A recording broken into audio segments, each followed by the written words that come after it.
Salam sehat Sobat Dasmed, selamat datang kembali di channel YouTube Dasmed Official. Masuk minggu kedua, kali ini kita bahas apa ya kira-kira? Suatu penyakit aja kali ya, penyakit yang sangat umum dan bisa menyerang siapapun, tak kenal usia ataupun gender. Apa itu? Yaps, demam atau fever. Jadi, apa sih sebenarnya demam itu? Gimana ceritanya kita bisa dikatakan demam? Kuy, kita ulas kilas. Menurut kalian, demam itu apa? Panas?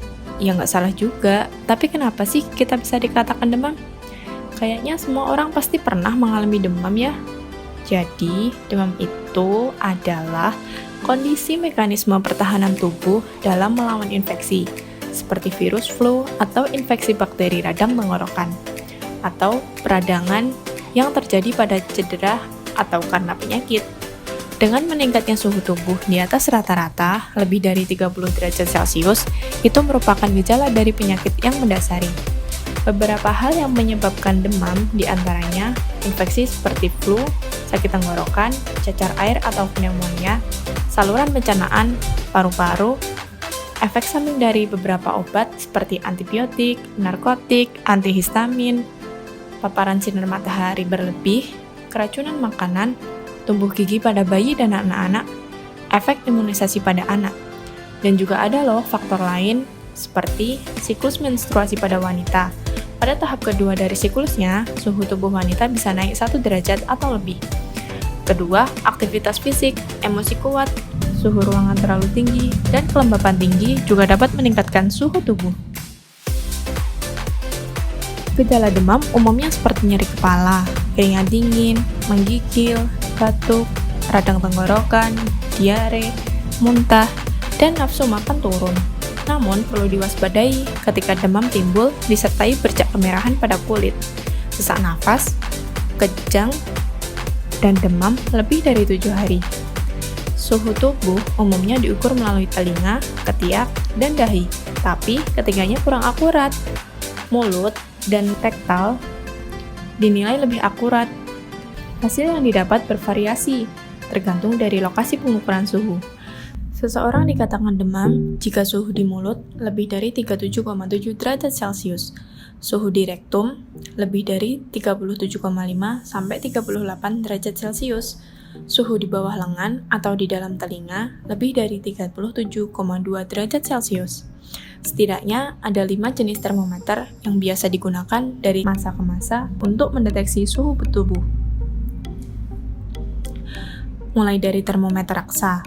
Termometer air raksa adalah yang paling umum dan paling banyak digunakan untuk mengukur suhu tubuh.